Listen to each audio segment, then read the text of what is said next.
계속 여호수아서 말씀을 나누고 있습니다.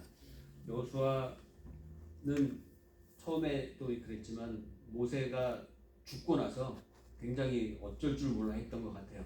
그러나 하나님께서 여호수아를 붙드시고 두려워하지 말라, 내가 너와 함께한다 라고 힘을 주신 다음에 이 정복의 과정들을 하나하나씩 펼쳐주셨습니다.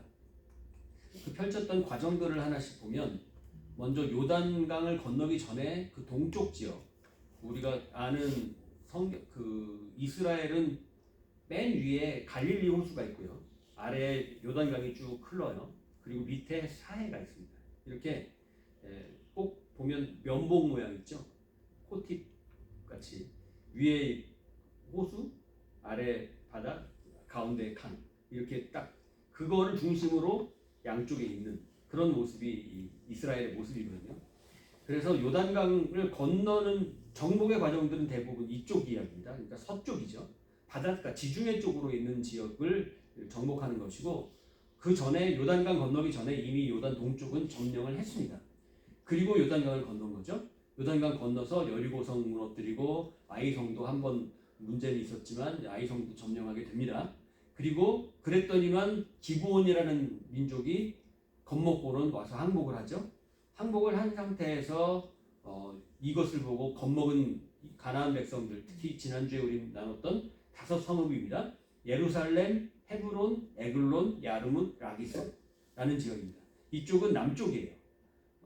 그러니까 예루살렘도 남쪽이고 헤브론도 남쪽이고, 에글론은 그 남서쪽에 있는, 대한민국 지도로 치면 꼭 전라도 같은 위치에 있는 그 블레셋 지역에 있었던 도시죠. 그러니까 에글론, 야르뭇, 라기스 다 남쪽 지역이었는데 애굽에서 올라와서, 그러니까 소위 가자지구 옆쪽에 있는 그런 쪽입니다.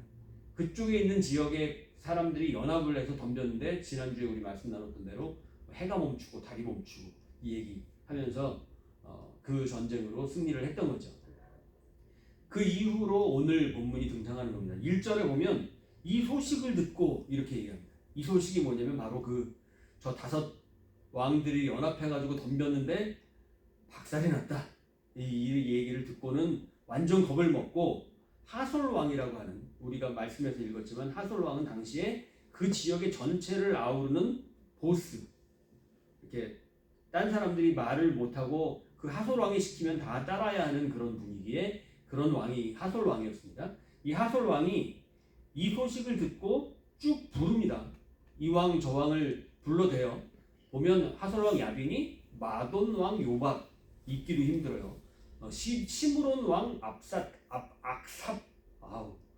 북쪽 산지에 있는 왕들, 또 긴네렛 남쪽 아라바, 그리고 평지, 이게 다 끊기는 겁니다. 북쪽 산지 따로, 긴네렛 남쪽 아라바 따로, 평지 따로, 서쪽 돌의 높은 곳에 있는 왕들, 거기에 있는 왕들이 몇 명인지 모르겠어요. 이 왕들이 있는 대로 다 연합. 동쪽과 서쪽의 가나안 족속들 다 모였고, 아모리 족속, 헷 족속, 브리스 산지의 여부스 족속, 미스와 땅 헤르몬산 아래 히위 족속. 사실 이 족속들은요, 한 족속만 있어도 이스라엘하고 상대가 안 돼요. 한 족속이 이스라엘보다 세요. 그런데 저 족속이 다 같이 모인 겁니다. 왜냐면 우리가 안 모이면 저 기세로 치고 올라오는 저 여호와라는 신을 믿는 이스라엘을 이길 수가 없을 것 같다. 이 소문이 난 겁니다. 처음에도 여리고도 마찬가지지만 이길 수 없는 성은 난공불락의 성이었는데 그 안에 있는 사람들의 마음은 이미 물처럼 녹았었잖아요. 그것처럼 저 사람들은 지금 애굽도에 예전에 물리쳤고, 여리고도 물리쳤고, 아이성도 물리친 다음에 기브온은 거기에 합세했고, 지난번 5 왕들이 다 박살났던 이야기를 들으면서 저 여호와라는 신을 믿는 저 이스라엘을 어떻게 우리가 이기지? 이기자. 그래도 이기자. 왜냐면 우린 다 연합하면 저들보다 세니까. 그래서 모두가 연합을 한 겁니다. 저 족속들 이름들 보면 다 거대한 족속들이에요. 그런데 저들이 연합을 했습니다. 그들이 그 모든 군대를 거느리고 나왔으니, 그들이 있는 군대를 하나도 놔두지 않고 다 끌고 나왔다는 이야기예요. 그러면 저기서 저 군대들이 다 만약에 지잖아요, 전쟁에. 그 나라는 없어지는 겁니다. 좀 군대를 어디다 놔두고 와야 되고 뭐 이런데 그 모든 군대를 다 거느리고 나왔으니 숫자가 어떻냐? 해변의 수많은 모래 같았다. 이게 해변의 모래 숫자처럼 사람이 가득했다는 느낌들을 보면 그냥 기가 막힌 거죠. 뭐로 얘기를 할 수가 없어요. 말과 병거도 심히 많았습니다. 이스라엘은 말과 병거가 없습니다. 병거라는 게 말 타고 오는 사람들은 이미 높이가 달라요. 말을 직접 보셨다면 아시겠지만 높이가 생각보다 굉장히 높습니다. 말에 올라타는 것도 힘들잖아요. 그런데 말이 굉장히 높은 위치에서 긴 창 같은 걸 가지고 이렇게 휘젓고 다니면 아래에 있는 사람들은 공격할 방법이 없어요. 그런데 말도 심이 많아요. 심히는 그냥 대충 많은 게 아니죠. 우리가 보통 야 심하다 이런 거 있잖아요. 너무했다 이런 거죠. 말이 너무 심하게 많았고 병거도 많았다. 병거는 당시의 탱크입니다. 저 당시의 병거를 보니까 말이 한 마리가 끄는 게 아니에요. 두 마리, 뭐 왕들이 끄는 거 막 네 마리 이런 것도 있어요. 속도가 어마어마합니다. 그런데 뒤에 병거의 모습을 제가 잠시 한참 뒤에 있네요. 저렇게 생긴 게 병거예요. 마차보다 훨씬 가볍게 생겼죠. 그러니까 아주 부피가 많이 안 나가고 가볍게 생긴 건데 철이에요. 그래서 저 말들이 끌어갈 때 날렵하게 움직일 수 있는 그런 모습들로 만들어 놨습니다. 위에서는 화살로 위에서 그냥 족족 쏴버리고 한 사람은 말을 몰면서 또 뭐 저 아래 칼로 창으로 찔러 죽는 사람까지 저렇게 벽화로 표현해낸 걸 보면 저 모습 자체는 당시의 전쟁은 저런 식으로 이루어졌다를 자기네들이 직접 그린 거잖아요. 그대로 표현한 모습입니다. 이스라엘은 저 아래에 있는 사람들 같았을 것이고 무수한 심이 많은 말과 병거를 끌고 왔던 그 모든 민족의 연합군은 저 위에서 저렇게 지배를 하면서 있었겠죠. 엄청난 힘을 가지고 있었던 사람들입니다. 그 사람들과의 전쟁, 백성이 많아 해변에 수많은 모래 같고 말과 병거도 심히 많았으며 라고 합니다. 그러니까 그 모습을 보니까 이스라엘 입장에서 볼 땐 기가 막힌 거죠. 아니 우리를 잡으려고 저렇게 모여? 그들로 말미암아 두려워하지 마라. 하나님께서 하신 말씀입니다. 하나님께서 여호수아가 기가 막혀서 하나님께 기도를 했겠죠. 기가 막힌 상태에서 하나님 하시는 말씀이 내일 이맘때에 내가 그들을 이스라엘 앞에 넘겨주어 전쟁에 이기게 하시리니 아닙니다. 몰살시키리니. 다 죽인다는 거예요. 다. 남김없이 다 죽일 테니 그 대신에 네가 해야 되는 일이 있어요. 이스라엘이 할 일은 그냥 너희들이 내가 너희 앞에 넘겨주어 몰살시킬 거니까 너희들이 할 일은 뭐냐? 말에 뒷발에 힘줄을 끊고 그들의 병거를 불사르라. 이겁니다. 이스라엘이 전쟁한 다음에 제일 두렵게 느끼는 게 뭘까요? 전쟁했을 때. 말, 기병들, 그리고 병거예요. 전쟁에서 병거와 말이 생기면 이걸 다 가져서 우리 군대로 쓰면 얼마나 좋겠어요. 이스라엘이 전쟁을 이기고 난 다음에 가장 부러운 게 저 말, 병거입니다. 그러니까 전쟁에 이겼을 때 모든 나라들이 전쟁에서 결국에 빼앗는 게 뭐냐? 말이고 병거입니다. 그럼 이스라엘은 이 전쟁을 치렀을 때 전쟁의 목적 자체가 어쩌면 다른 나라 같으면 말이고 병거예요. 그런데 저거를 뒷발에 힘줄을 끊고 말을 못 쓰게 만들라는 거죠. 병거는 불살라 버리려는 거예요. 그럼 왜 전쟁하는 거야? 사실 가장 핵심 포인트가 전쟁해가지고 말 뺏고 병거 뺏는 게 핵심이었다니까요. 그 당시의 전쟁이.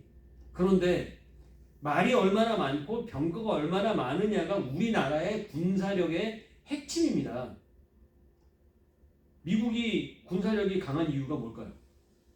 항공모함, 그 많은 항공모함, 그 항공모함과 비행기, 그 항공모함에서 뜨는 그 수많은 공군력, 그것도 최신, 어느 나라도 따라오지 못하는 최신 무기들, 또 레이더, 통신 시설들, 모든 것들을 갖추고 있기 때문에 강력한 겁니다. 그게 없는 상태에서 옛날에 미국이 그 모든 무기를 들고 베트남에 갔잖아요. 근데 베트남에 갔는데 베트남 사람들 무기가 당시에 정말 총도 아주 허접한 그런 총이었고 막 그 당시에 화살 쓰고 부비트랩 만들어가지고 그런 거 만들고 그랬었잖아요. 이스라엘 입장에서는 그런 무기가 없으면 부비트랩 만들어서 막 도끼 들고 뭐 칼 같은 거 만들어갖고 그걸로 전쟁해야 되는 거예요. 얼마나 두렵겠습니까? 그러니까 결국엔 뭐 비행기로 위에서 폭탄 뿌려버리고 제초제 뿌려버리고 막 그런 거 아니에요. 그래서 아주 나라를 못쓰게 만들어가지고 그런데도 불구하고 미국이 졌는데 그런 전쟁을 치르기 위해서 근데 베트남 입장에서는 그런 전쟁을 치르고 싶지 않잖아요. 그 전쟁에서 이겼으면 그런 군사력들을 뺏었으면 그 군사력을 활용하고 싶잖아요. 근데 이스라엘 보고 저걸 하지 말라는 거예요. 하나님 좀 주시면 안 돼요? 여리고성 뺏었는데 그거 다 불살르라고 그러지. 거기에서 여리고성 뺏었더니 거기에서 우리가 할 수 있었던 돈이 대충 한 6만 불 됐었나요? 6만 불 정도 되는 금액, 지금 시가로 치면 그 정도 되는 금액을 불태워버리라고 하시질 않나. 지금 저 전쟁을 치렀는데 말도 없애라 그리고 병거도 없애라 그리고 하나님 대체 어쩌라 하시는 건가? 그렇지만 하나님은 이기게 해주신다는 겁니다. 그러니까 순종해야 됩니다. 저 전쟁의 과정이 지금 남쪽에서 모든 전쟁은 길갈에서 출발한다고 말씀드렸습니다. 어디에서 전쟁을 했어도 이들은 길갈로 돌아와요. 지난주 말씀 내용입니다. 길갈로 돌아와서 길갈에서 출발합니다. 저 길갈은 어떤 곳이냐? 요단강을 건너와서 완전히 허허 벌판인 길갈에서 모두가 할례를 받고 하나님의 백성이 된 것. 그전에는 하나님의 백성이 아니었던 것처럼 할례받지 못한 백성이었는데 저곳에서 할례받은 백성이 되고 하나님의 백성이 되어서 바로 앞에 있는 여리고성을 무너뜨리고 그 후로 모든 저 아래에 있는 성읍들을 물리쳤던 그리고 지금 요단강을 따라 올라가는 거예요. 그러면서 메롱셈 아닙니다. 메롬셈 전투를 가게 되는데 저 위에 시돈, 미스바, 하솔은 바로 메롬셈 옆에 있었어요. 그러니까 저기로 다 모이라고 했고 전쟁을 치르기에 물이 있는 곳이 가장 좋죠. 그래서 물이 있는 곳으로 다 모인 겁니다. 이스라엘군은 저 위로 올라가서 이제 저 연합군과 메롬셈 앞에서 전투를 하게 된 겁니다. 그런데 저 전투를 하면서 하나님의 말씀 그대로 내가 너희에게 넘겨주어서 몰살시키리니 저 몰살은 한 사람도 남기지 아니하오니라. 그래서 시돈까지 미스와 게고까지 저렇게 양쪽까지 다 치고 올라가는 겁니다. 위로. 저 시돈은 지금 전쟁하고 뭐 레바논 이런 거죠. 그래서 저 두로 시돈 저쪽이 백향목이 있는 레바논 지금도 전쟁 이스라엘이 계속 시비 걸고 있는 바로 그 나라입니다. 저기까지 치고 올라간 겁니다. 이런 전쟁을 하는 가운데에서 오늘 말씀은 15절에서 우리가 멈췄지만 16절부터 22절까지 쫙 나오는 내용이 그 이후로 나옵니다. 온 땅 15절에서 저 전쟁은 이겼어요. 그리고 그 후로 온 땅, 곧 산지, 온 네겝은 사막입니다. 그리고 고센 온 땅, 고센은 남쪽에 애굽 쪽에 가까운 땅입니다. 그리고 평지, 아라바, 이스라엘 산지 평지. 그러니까 세일로 올라가는 한락산에서부터 헤르몬산 아래, 그 얘기는 맨 위부터 맨 아래 이 얘기입니다. 그러니까 백두산에서 마라도까지 뭐 이런 이야기. 그런 레바논 골짜기의 바알가까지. 레바논은 아까 맨 위쪽이라고 했어요. 그 산지와 헤브론과 드빌과 아낙 이것도 남쪽이에요. 유다와 온 산지, 이스라엘의 온 산지에서 아낙 사람들을 멸절시켰으니 이렇게 나옵니다. 그러니까 이제 정복했다. 11장에 여호수아 11장에 이스라엘 전체의 땅을 정복했다. 이 말이 이렇게 등장하는 겁니다. 물론 아낙 사람들은 이스라엘 산지에서 멸절했지만 그 블레셋이 있었던 지역 있죠. 블레셋이 그 이후로 존재하잖아요. 가드, 가사, 에글론, 아스돗, 아스글론 이렇게 5 성읍을 중심으로 한 그 서쪽에 있는 거의 애굽으로 넘어가기 직전에는 지금 가자 지구 그쪽에 있는 땅을 이야기합니다. 그쪽에 있는 블레셋 땅 거기에는 아낙 사람들이 살았죠. 그러나 그 이스라엘 산지에는 아낙 사람들이 멸절해서 다 쫓았다. 그리고 그 땅에 전쟁이 그쳤더라. 이 얘기를 하는 겁니다. 근데 성경을 좀 읽다 보면 여기서 11장에서 완성이 됐는데 모든 땅을 정복했다고 하는데 12장부터 뭐 정복한 왕들도 나오고 이렇게 다 나오지만 사사기 보면 좀 이상한 생각이 들지 않습니까? 이렇게 완벽하게 정복 다 했고 이겼다고 하는데 사사기 보면 그 사람들이 그 땅에 다 살아요. 그리고 맨날 쫓아와서 이스라엘 정복해버려요. 그러면 하나님을 향해 부르짖었더니 20년간 납제를 받다가 사사 한 명 세워가지고 회복시키고 또 사사가 그 통치 잘하다가 사사가 없어지면 다른 민족이 또 쳐들어갖고 뭐 몇십 년 또 괴롭히고 땅들을 정복은 했는데요. 그리고 오늘 보면 이렇게 지파별로 땅을 나누어 주거든요. 우리나라 같은 전라도는 누구 거, 전라북도 누구 거, 경상북도 누구 거, 뭐 이런 식으로 이렇게 나눠가지고 어느 지파는 너희 강원도 가자. 뭐 이런 식으로 나눴단 말이에요. 이렇게 나눠놨는데 다 정복한 게 아니라 사사기 바로 뒤에 나오는 내용들을 보니까 그 사람들 거기 다 살아요. 그래서 이 내용을 놓고 이걸 어떻게 생각해야 되느냐로 학자들이 굉장히 연구가 분분합니다. 그러나 오늘 여기에 나오는 여태까지 11장까지에 나왔던 여호수아서에 쭉 전쟁에서 이기고 막 이렇게 진군하는 모습들은 전체를 완전히 정복했다가 다시 다 빼앗겼다 뭐 이런 상황은 아니었던 것 같아요. 전쟁이 설이 세 가지가 등장하는데 이 세 가지를 뭐 다 자세히 말씀드리면 또 복잡해지고 어떤 분들은 시험에 들 수도 있고 그렇긴 한데 우리가 아는 것은 성경에 쓰여진 이런 내용들이 실제로 벌어진 전쟁이다. 물론 그 고고학적으로 증명된 내용도 있습니다. 완벽하게 증명이 안 되고 성경에만 나와 있는 내용 어떻게 이런 내용들을 다 고고학으로 증명을 해낼 수 있겠어요. 왜냐하면 여리고성 같은 경우도 1856년인가요? 그때쯤에 이렇게 발굴이 됐거든요. 그 전까지는 여리고성 이거 7바퀴 돌아가지고 무너진 거에 대해서 그건 역사적인 사실이 아니라고 했어요. 근데 막상 고고학이 발견이 되니까 사실로 증명이 된 거죠.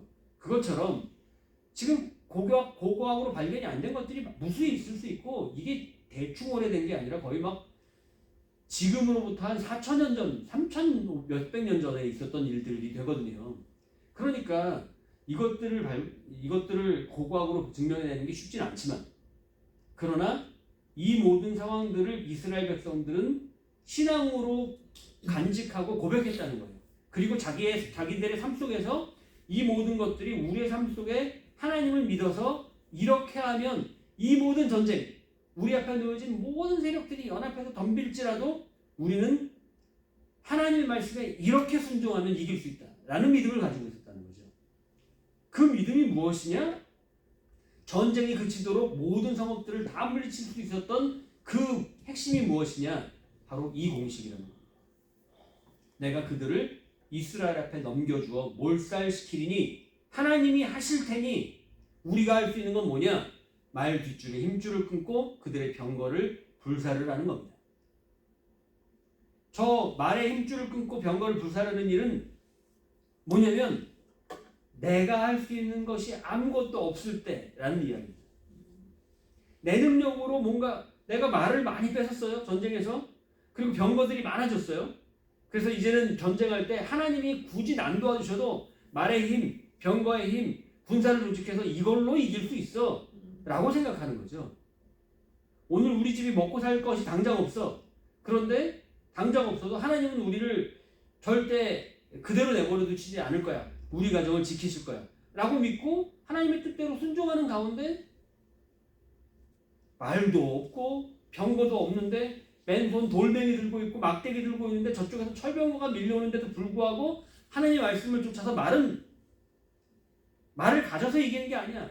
병거를 가져서 이기는 게 아니야. 그거 다 필요 없어. 하나님이 이기게 해주시면 이겨 라는 믿음 들고 나가면 돌멩이 들고 있는데 앞에서 무너져 버리고 막대기 들고 있는데 철병거들이 넘어져서 다 박살나는 일들을 이스라엘은 보게 된다는 겁니다. 이것이 우리의 삶 가운데 이루어지는 것을 믿는 것이 신앙입니다. 우리는 말을 믿죠. 내가 가진 말이 몇 개냐, 몇 마리냐를 믿습니다. 내가 거느리고 있는 병거가 몇 개냐, 그걸 믿습니다. 애굽의 병거가 600대라고 했어요. 그런데 저 연합군은 그거보다 더 많은 병거를 갖고 있었어요. 그러면 이스라엘이 저기서 병거를 빼앗고 말을 빼앗았으면 이제부터 하나님을 의지하겠습니까? 말과 병거를 의지하겠습니까? 너무 당연한 겁니다. 오늘 우리들이 정말 하나님을 의지하고 있습니까? 혹시 우리 어카운트에 있는 든든한 뭐 그런 것들 좀 넣어놓은 거 맨날 넣어놔도 든든하진 않지만 아무리 넣어도 모자른 것 같고 아무리 넣어도 더 넣어야 될 것 같은, 그래서 미친 듯이 더 벌어갖고 막 쟁여놓고 있지만 그 어카운트 그거를 믿고 있을까요? 내 삶을 책임져주고 나를 지켜주는 것은 그 금액의 숫자 뒤에 영자가 얼마나 많이 달리느냐, 이것으로 내 인생이 해결되고 내 자식들이 행복해지는 것인지, 그게 하나도 없고 밑바닥인데. 그런데 오히려 생긴 것까지 뒷발에 힘줄을 끊고 병거를 불사를 때 하나님이 허락하신다라는 것을 믿는다는 것, 이것이 하나님이 내 인생을 책임지신다라는 것으로 나아가는 길이라는 겁니다. 오늘 우리는 말과 병거를 믿고 있습니다.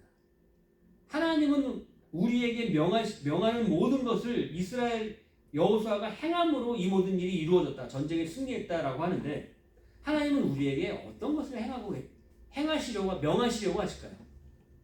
무엇을 명하십니까? 오늘도 하나님은 우리에게 철병거와 말의 뒷힘줄을 끊으라고 명하십니다. 그러면 우리에게 철병거와 말의 뒷힘줄을 끊는다는 건 뭘까요? 당장 우리가 가진 거 다 털어다가 하나님 앞에 드리라고 하면 그건 제가 JMS도 아니고 이단이죠. 그렇게 말하는 건 이단입니다. 그런 거 따르면 안 됩니다. 그러나 저 말의 핵심은 뭘까요?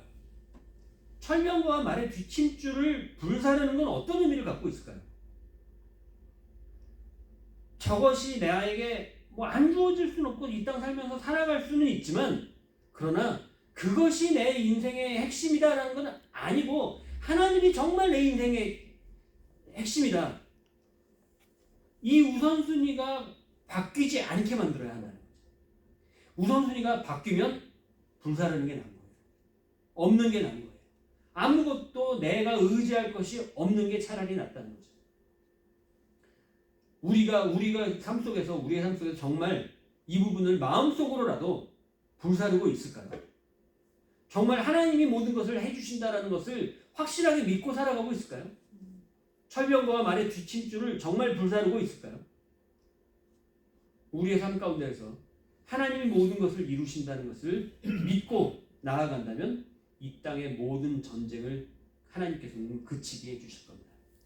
가나안의 그 막강한 세력들이 연합해서 우리 앞에 진치고 대적해서 메론 물가에서 막 벌벌 떨리게 만들지라도 우리가 마음속으로부터 병거를 의지하고 말을 의지하는 것이 아니라 우리와 함께 하시는 하나님을 믿고 우리는 길갈에서 올라왔어. 우리는 아무것도 없이 할례받고 쓰러지는 것, 이것이 하나님 앞에서 전쟁을 이기는 방법이야. 이것을 믿고 나아갈 때, 그때 하나님은 우리에게 이 땅의 모든 전쟁이 그치게 해주신다는 겁니다. 주님이 우리의 산성이시고 주님이 우리의 능력이십니다. 우리의 모든 것을 해주시는 주님을 믿으시겠습니까? 맨날 있다가 없어지는 말, 병거들을 믿으시겠습니까? 더 이상 말과 병거를 믿고 흔들리는 우리의 모습이 아니라 하나님만 믿고 나아가면서 이 땅에 전쟁을 그치게 만드는 능력의 하나님의 백성들, 소리의 일이 되시기를 주님의 이름으로 축원합니다. 아멘.